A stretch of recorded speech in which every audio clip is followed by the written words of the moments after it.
watching STV. Select for fun.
Another day for Select News tonight.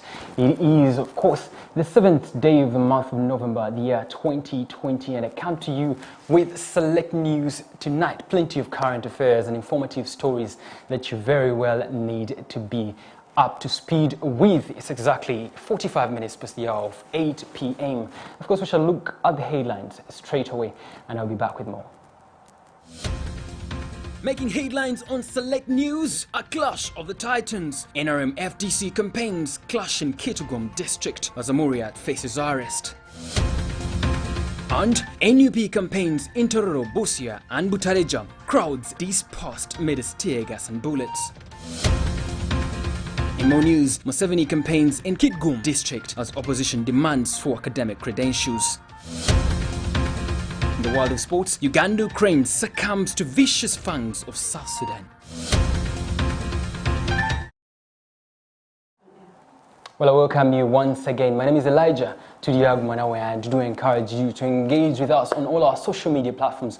We have digital platforms, talk about Facebook, Twitter and Instagram, where you can engage with us and air out all your concerns in current affairs and news, and have us also incorporate you and your concerns in our coverage in different dimensions. Well, I'll straight away dive into the details of tonight's Select News. We do open with a story from the NUP party president, Robert Kyagulanyi, who held his campaigns in Tororo, Busia and Butareja amidst massive crowds despite the weather and police resistance.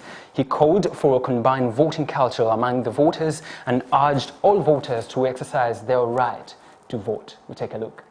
Kyagulanyi Sentamu, the NUP party president, addressed the masses today in regard to welfare and wages. Kyagulanyi has been in running battles with the police due to the crowds that go after him, regardless of the countless tear gas cans.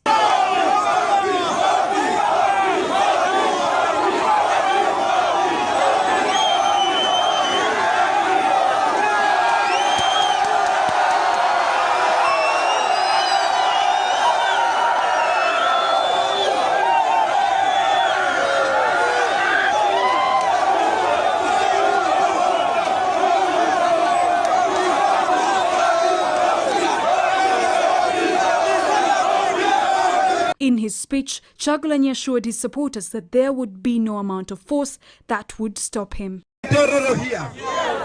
And sisters in police don't have any problem with us. Listen, it is only the few, one family, that is keeping us as slaves. Imagine a senior police in Okot Ochola. Listen to me. He is the Inspector General of Police, but he has no power. He blamed police for the shortcoming and challenges that he has faced during his campaign trail. Listen, this is a mission to freedom. I said this is a mission to freedom. This is a mission to freedom. This is a mission to freedom. Listen to me. I don't come, even if I put on a tie, I don't come to you as a politician. Because I am not a politician. I come to you as a representative of the poor people.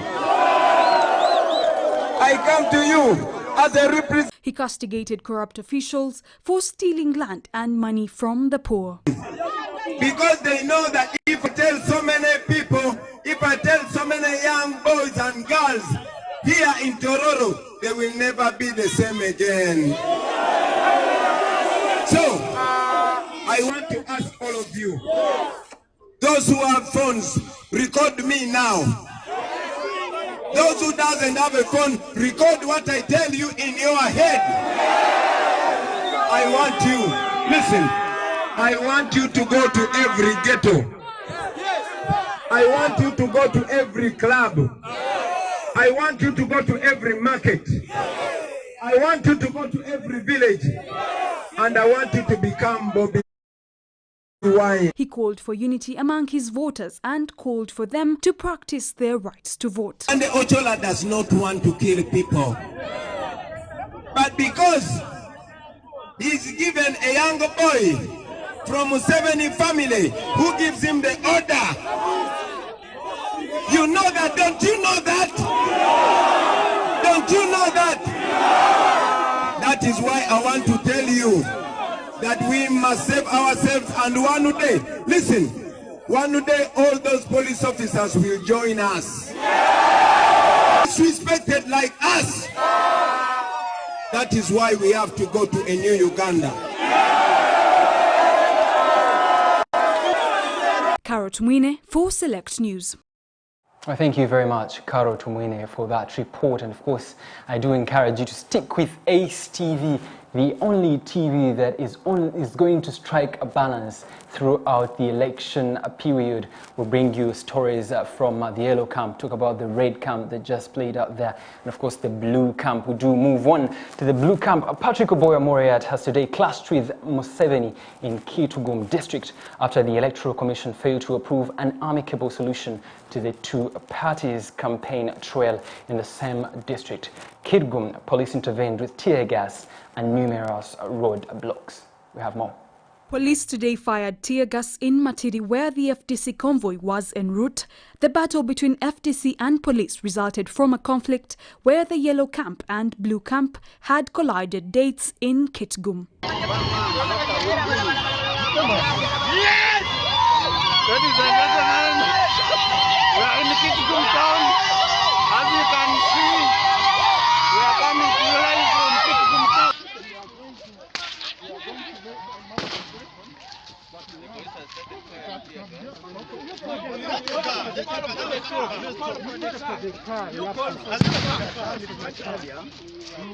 According to the NRM Secretariat, they registered Kitgum for 17th before FDC did. On that note, police blocked FDC, a move that did not go right with neither the flag bearer nor his supporters. This is embarrassing. Where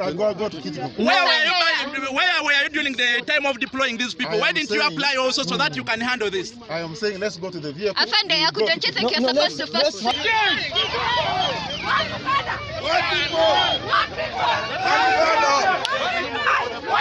According to police, they had been notified by Electoral Commission that there was change in program which FDC's Honorable Roland Kajina says they did know about.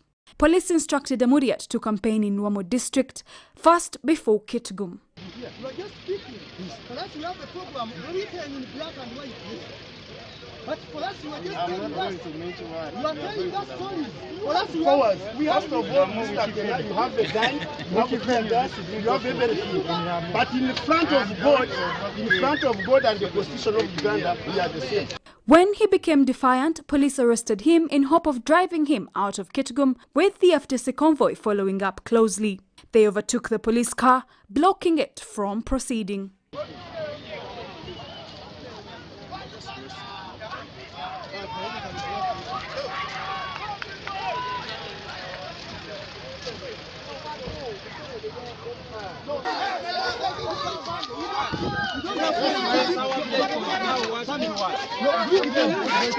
No, you bring them. You come here the road.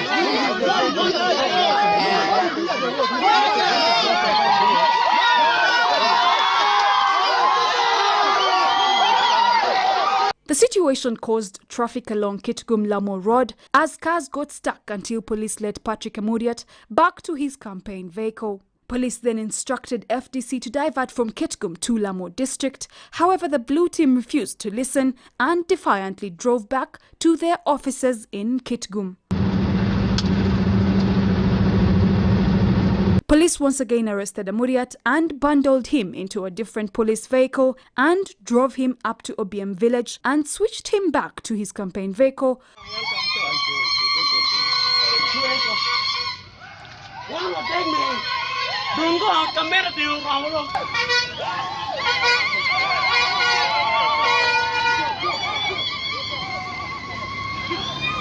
Which proceeded to Lamu district.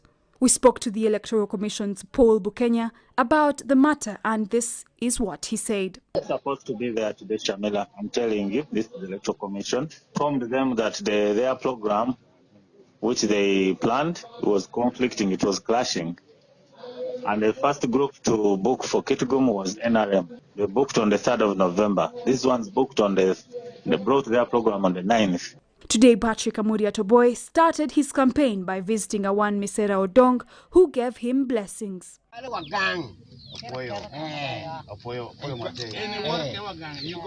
Yes, I'm going to carry it. Yeah, for me, really, this is a great honor to be blessed by an elder of 90 years, somebody who lives in squalid conditions. FDC has so far faced campaign hindrances like the impassable roads, police diversions, among others. Shamira Nagawa, Karo Tumine for Select News. Amuriat Oboy Patrick there, the presidential candidate from the Blue Camp, did face it rough after getting arrested in a clash with police and of course the NRM that was scheduled to hold a similar presidential campaign in the same venue. This was only anticipated as the northern part of Uganda remains a hotspot for presidential campaigns. And of course, our reporter Shamira Nagawa is on ground and is continuing to send us amazing stories from the Blue Camp and of course, on ground. We do only pray that by the time she returns, she doesn't have a side or she's not biased on her stand. Well, we do move on from the next story, and that's from the Yellow Camp. The president of Uganda, Yoweri Kaguta Museveni, has reminded the people of Kitgum district about the time of LRA rebels led by Joseph Kony and the insurgents, which he said his government has ended, bringing peace to the region. Museveni today concluded his tour of Acholi sub-region, and tomorrow will mark the beginning of his tour in Karamoja sub-region. As the national resistance movement continues to traverse northern Uganda and to look for votes in Acholi sub-region, supporters of Yoweri Kaguta Museveni, led by the Kitgum district woman flag bearer Lillian Aber, took to the streets of Kitgum to show their support for the NRM in the area. Some supporters would also be seen sitting on the roads rejoicing in front of security personnel who only looked on. Other supporters in Kitgum showed their love and support for candidate Yoweri Museveni by going ahead to sweep the road as a gesture of paving way for the president, who was scheduled to have a meeting in Kitgum town.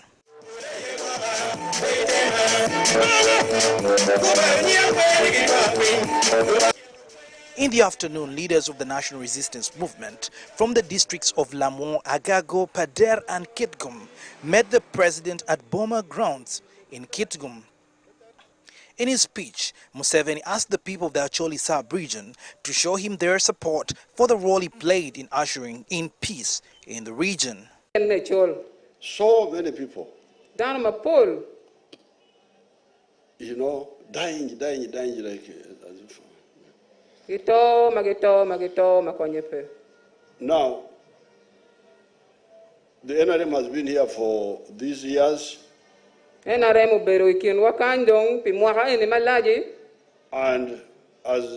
the Right Honorable Jacob Olanya was saying, since the defeat of Kony, the whole country is now peaceful. Right Honorable. Some of the leaders of the NRM from Acholi sub-region thanked the president for bringing development. The youth need to be assisted in all forms of manner so that they can be able to sustain their lives and be able to look after their parents.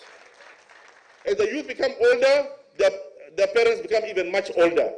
And we need more and more support to enable to create a good business environment, because government cannot employ everybody. We need a good business environment. In his speech, the vice chairman of NRM in northern Uganda and Speaker Jacob Olanya revealed that NRM will triumph in the election as it has done with each hurdle they have faced. Your Excellency, this year, this country was under attack, but we were ready. Under your leadership, we were ready. Your Excellency, we were attacked by the locusts. We were ready. We defeated even the locusts. Not by any magic, but by preparations we have made over the years. Our capacity is now resilient to deal with any situation under your leadership. Then the floods came. Then the floating islands started attacking our dams. Your Excellency, your engineers responded with equipment that were already in place. We were ready. President Yoweri Kaguta Museveni has today finalized his campaign trail here in northern Uganda with this rally that was held today here in Kitgum. Museveni's message to the people of Acholi sub-region has been bringing peace and unity. The president now will start traversing the Karamoja sub-region, where he will start looking for votes, starting with Moroto district. Suhail Mugabe, STV Select News. Thank you, Suhail Mugabe, for that report. And just like we do hope that Shamira Naga, our reporter, does not come back a changed journalist, but rather sticks to the objectivity as a professional journalist, we also do hope that Suhail Mugabe remains an objective journalist from the Yellow Camp. Well, moving on to more stories still in the election arena and what's happening. Today morning, a Forum for Democratic Change, FDC supporters led by Habib Buwembo, the Rubaga South Member of Parliament aspirant, took to the Electoral Commission headquarters demanding for Museveni's academic credentials that qualified him to run for the presidency of the Republic of Uganda in the coming elections. Well, this will be Museveni's sixth term contesting for the same seat in his tenure that will be running 2021-2026. We have more. The charged group of opposition politicians record what they wanted is the Electoral Commission to assure them that Yoweri Tibuhaburwa Kaguta Museveni sat his advanced higher level of education as it is mandated by law. Here to inspect Mr. Tibuhaburwa Yoweri Kaguta Museveni's nomination files. On three grounds, we have two suspicions. One, a suspicion around his academic papers. You recall there is a Ugandan called Nkunyinji Muwada who applied to Electoral Commission seeking for Museveni's papers on which he nominated in the previous election, and he was denied an opportunity. Now we want to invoke this section of the Act to inspect those papers that he used to nominate as a candidate now. In a rather determined voice, they expressed restlessness in their demands to the electoral body. Because he has nominated with the current chairman, the chairman cannot in any way say, I have no his papers, because the papers are one of the requirements for which someone to nominate must present. Then ground number two, we want to ascertain whether Mr. Tibuhaburwa is a registered voter, because we recall by the time he changed his names, they had already closed the process of registering voters.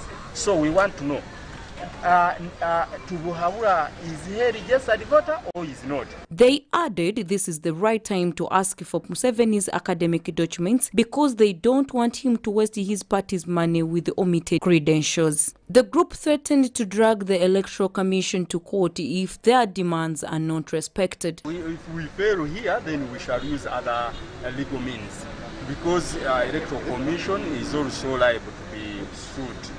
It can sue or it can be sued. In response, the Electoral Commission told the angry group to wait for the chairman of the Commission, Justice Simon Byabakama, considering the demands follow only jurisdiction. Maria Dana Namiro, STV Select News.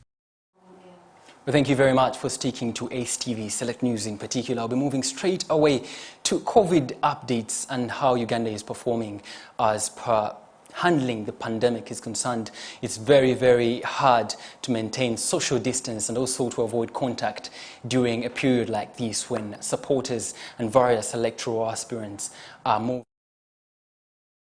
seeking for support in the forthcoming general elections. Well, looking at COVID-19 updates right there, the new cases that were registered yesterday on the 16th day of November 2020 were 306, and the cumulative confirmed total number of cases by the Ministry of Health stood at 16,563, and the cumulative number of deaths that have been registered so far as per yesterday are 150. We did register no new deaths as of yesterday, and the cumulative recoveries stood at 8,277, while the total number of samples that the Ministry of Health has so far taken from the figures that were given to us by the Ministry of Health or available to the public stood at 594,574. Well, we do encourage you to maintain social distance, although it's very hard at a time like this to social distance and also to avoid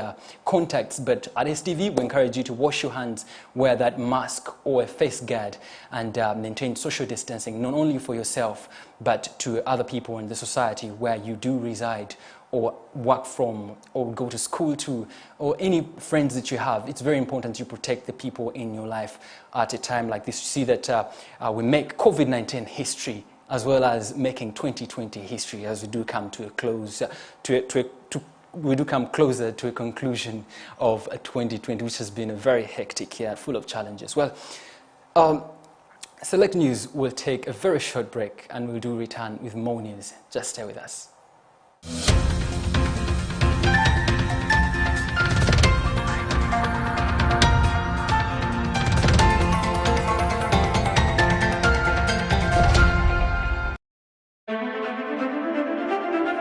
Hey guys, you're watching STV Select for Fun.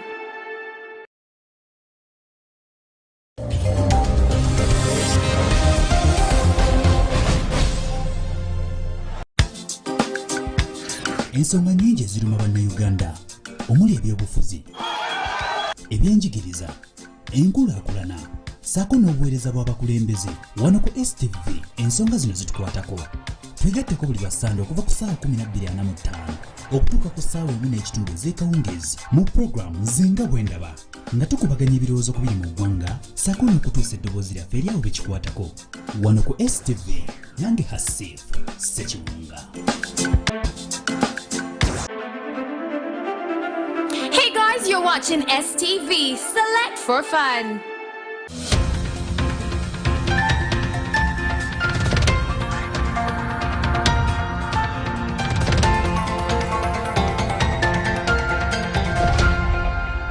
Well, thank you very much for sticking with Select News. In more news, since the Electoral Commission flagged off the presidential campaigns on the 9th day of November, it did trigger the brutal acts of security agencies which have been manifested. Today, the commission which fights for human rights, the National Coalition for Human Rights Defenders, Uganda, have come out and condemned the various acts of brutality by security agencies. Human rights activists and election watch groups have once again raised a red flag over police brutality. According to these bodies, police has used the excuse of enforcing the COVID-19 measures, which they are against and don't think is practical. Being selective and segregative, I think we condemn because everybody is supposed to be treated the same. The Constitution provides for equality of all persons, and therefore we don't expect security agencies, but being the country that we are, we tend to find that there is selective application of the law when these law enforcement agencies are not to be repeated in other circumstances. Therefore, as human rights defenders, our role is basically to speak out to those. They say the SOPs violate democratic tendencies which must be embedded in any election.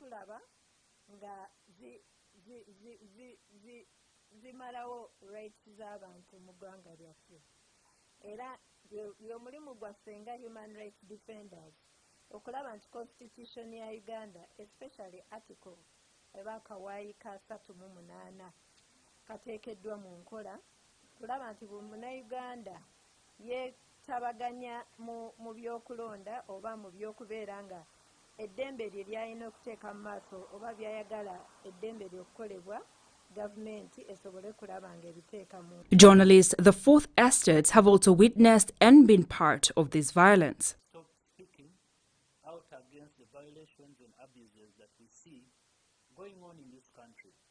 On 4th August this year, an article was written calling on the executive to appoint the chairperson of the commission.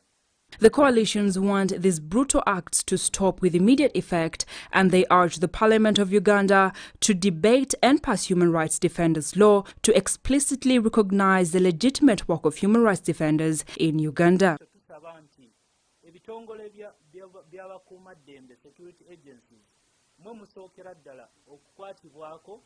Okulaba nti abantu bemugenda okukwata abantu bemugenda okudiilinga nabo temubamanyi bulungi bakutumye genda ojja olukuŋŋaana olwo bantu tobamanyi naye oyingidde buyingizi nga tosoose kwerowoozaako nakulowooza ku balala b'ogenda okwegatta nabo so kikakatako nga ggwe munazi w'eddembe okubeera nga gwasookera ddala okumanya eddembe ly'obuntu kyeki n'okulitumbula. Nakandi Sarah, Latifa Hamid for Select News. Moving on from that report, the opposition contestants vying for various posts from different opposition parties such as the Forum for Democratic Change, Democratic Party, Uganda People's Congress, National Unity Platform, among others, from Hoima District have promised to deliver the growth and development of Hoima City if granted a chance in power, citing a lag caused by corruption tendencies. Opposition candidates, mostly those from FDC, say they are looking forward to building Hoima City, whose development has lagged behind due to corruption from those in political leadership positions. Some of these notable leaders in Hoima also expressed their views of the inequality between those in opposition and those in government, leaving the grounds unlevelled for the campaign period. These issues were addressed while launching their head offices in Duhaga village, found in Bujumbura Division, Hoima District.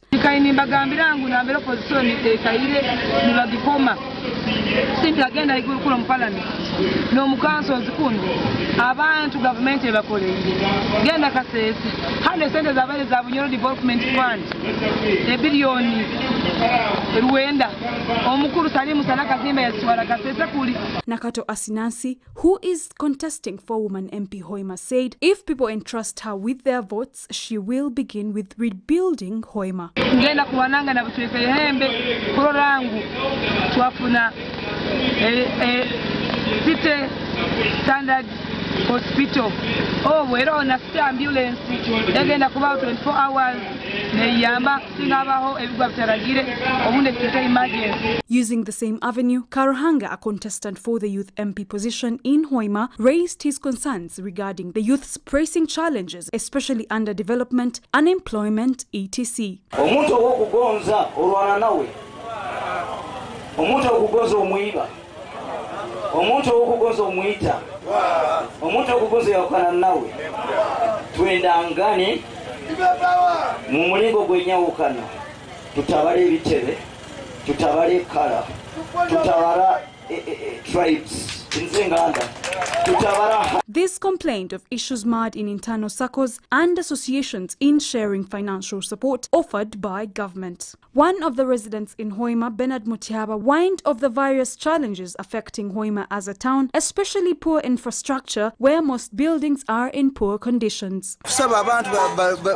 Government agenda concept restructuring nuko abantu bafuna emirimu ite tusomere tufina mirimo tuli just and disorder twere mu byokusoa nyanja bayiziba tuteyire mbo without an alternative. What is that a realistic government? Government inakuja na barabara yahereza abasoyi ebahereza nanka loan schemes naba ebitimba. Tenure David, Karo Tumwine for Select News. Well, thank you very much for sticking with us. We do move on from that report. At exactly 11 a.m., Pastor Franklin Mondo Mugisha, together with Catherine Kusasira, appeared to present their statement before the Anti-Corruption Unit detectives. Yesterday, the head of the Anti-Corruption Unit State House, Lieutenant Colonel Edith Nakarema, summoned Franklin Mondo Mugisha and singer Catherine Kusasira to appear over defrauding 48 billion Ugandan shillings from pastors. Pastor Mondo showed up in fear and an evidently cold feet. He, however, managed to fix his nerves by swift stunts and whispers under his nose to his lawyer.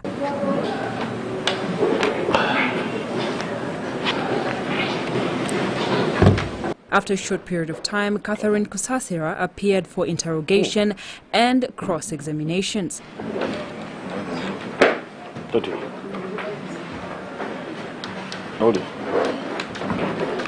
She also appeared in companion of her lawyer and other people who comforted her, as were seen. They later initiated a closed-door meeting where press was not allowed access. Latifa Hamid, Sarah Nakandi for Select News.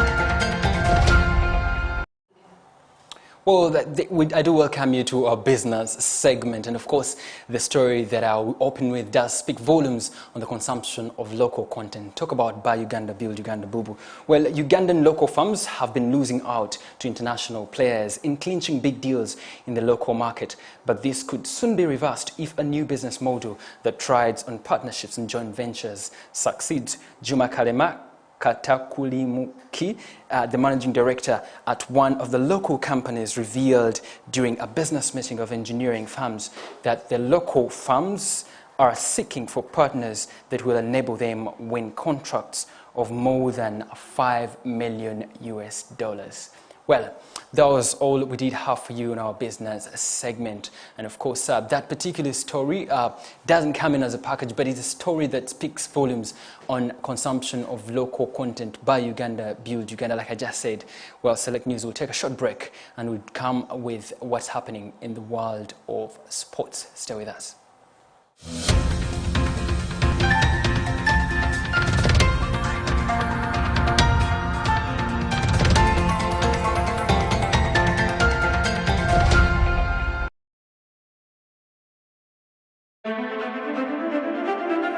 Hey guys, you're watching STV. Select for fun.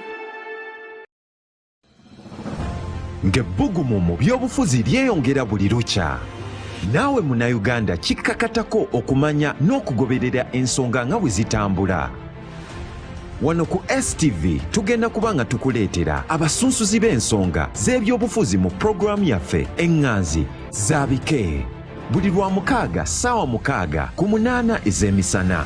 Nange omuteesiteesi era omwanjuzi Nkata Tariq Aziz.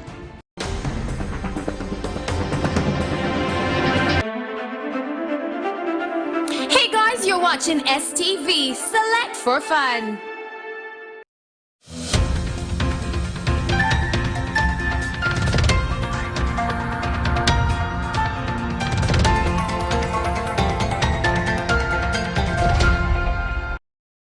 Well, thank you very much for sticking with us. And of course, we do move on swiftly to what's transpiring in the world of sports with our top story. Uganda Cranes suffered their first defeat in the 2021 African Cup of Nations qualifier yesterday against South Sudan, with Cranes coach Jonathan McKinstry unhappy with the performance. Uganda Cranes suffered their first defeat in the 2021 Africa Cup of Nations qualifier yesterday against South Sudan, with Cranes coach Jonathan McKinstry unhappy with the performance.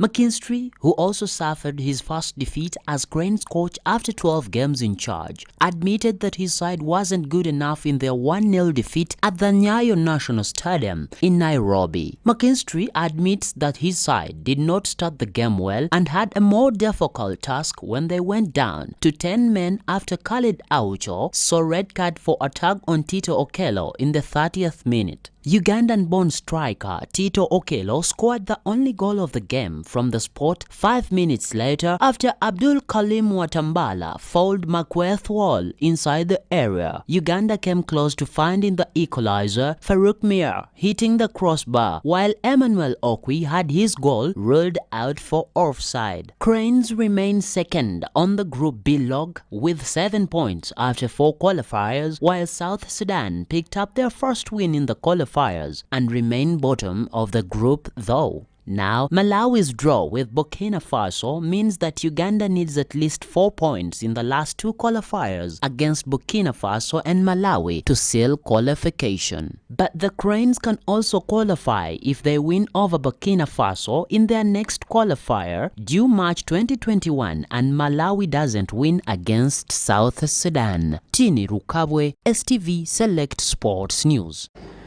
I think the game was largely as we expected in many ways. I think we need to do a little bit more. But look, I said coming into the game, and I think a lot of people maybe thought I was just being nice in the media about South Sudan and Coach Cyprian. But genuinely, we knew it would be a hard nut to crack. 9 games, now 10 games in a row where they've either won, drawn, or lost by only a 1-goal margin. So that is clear evidence that South Sudan are